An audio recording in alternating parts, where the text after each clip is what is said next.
అనేక సందర్భాల్లో ఈ రాష్ట్ర పరిపాలనని కొంతవరకైనా అప్రమత్తం చేయాలి. అధికార యంత్రాంగం మా ప్రెస్ కాన్ఫరెన్స్ చూసి కొంతవరకైనా భయపడి ఈ పొరపాట్లు జరగకూడదని ఒక ప్రయత్నం చేస్తారని మేము ఆశించాం. కానీ ఈ ప్రభుత్వ కాలం పూర్తవుతున్న సందర్భంలో ముఖ్యమంత్రి గారు కూడా ఎక్కడ కూడా ప్రెస్ కాన్ఫరెన్స్లు పెట్టరు, ఎవరితో కూడా చర్చించరు. అందుకని ఈరోజు ముఖ్య అతిథిగా మేము జగన్మోహన్ రెడ్డి గారిని కూడా మేము ఈ ప్రెస్ కాన్ఫరెన్స్లో మీ ముందు ఒక అద్భుతమైన ఆపర్చునిటీగా మేము భావిస్తున్నాం. ఎందుకంటే మేము ఛాలెంజ్ చేస్తున్నాం, జనసేన పార్టీ నుంచి మేము ఛాలెంజ్ చేస్తున్నాం. మేము సిద్ధం, ముఖ్యమంత్రి గారు సిద్ధమా? ఈ లెక్కలపైన చర్చించడానికి విజయవాడ నగరంలోనే తుమ్మలపల్లి కళాక్షేత్రంలో మనం జర్నలిస్టుల ముందు మనం కూర్చుందాం. ఈ రాష్ట్ర ప్రభుత్వం చేసిన అవకతవకలు, అవినీతి కార్యక్రమాలు, ఈ 5 సంవత్సరాల్లో వాళ్ళు ఏ విధంగా ప్రజల్ని మోసం చేసి, లెక్కలు తారుమారు చేసి ఈ రోజున అభాసపాలు అవుతున్నామో మీరందరూ కూడా గమనించాలి.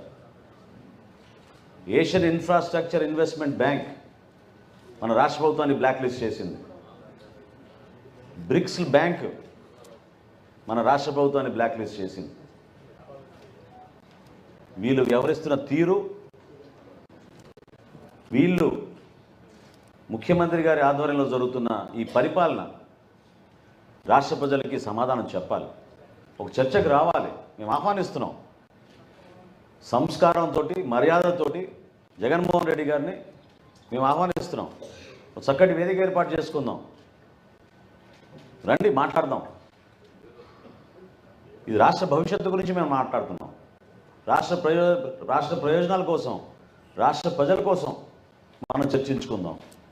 ఎందుకు మీరు అనవసరంగా గొంతు చించుకునే విధంగా ఉపన్యాసాలు ఇచ్చి, సంస్కారం లేకుండా ప్రతిపక్షాలపైన మీరు దాడులు చేసుకుంటూ వెళ్తే, ప్రజల్ని కూడా రెచ్చగొట్టి దాడులు చేయమని మీరు ప్రోత్సహిస్తూ ఉంటే అది ఎంతవరకు సబబు చెప్పండి? నా రాజకీయ ప్రస్థానం నేను ఎప్పుడు చూడలేదు ఇటువంటి సభలు. నాకు చాలా ఆశ్చర్యం కలిగించి ఆవేదనతోటి ఈ రోజున ఇటువంటి సభ ఏర్పాటు చేసి రాష్ట్ర ప్రజలకు తెలియాలన్న ఒక ప్రయత్నం ద్వారా జనసేన పార్టీ నుంచి మేము చేస్తున్నాం. ఎప్పుడు కూడా మా పార్టీ అధ్యక్షులు పవన్ కళ్యాణ్ గారు వ్యక్తిగత ఆరోపణల గురించి, వ్యక్తుల పైన ప్రత్యేకంగా మాట్లాడాల్సిన సందర్భాలు ఎప్పుడు చెయ్యం. మేము నిలబడేది అంశాల వారీగా మనం మాట్లాడదాం. మేము అందించే సమాచారం మీకు ఉపయోగపడితే ఈ రాష్ట్ర ప్రభుత్వంలో కొంతవరకు పరిపాలన ఇంకా మెరుగవుతుందని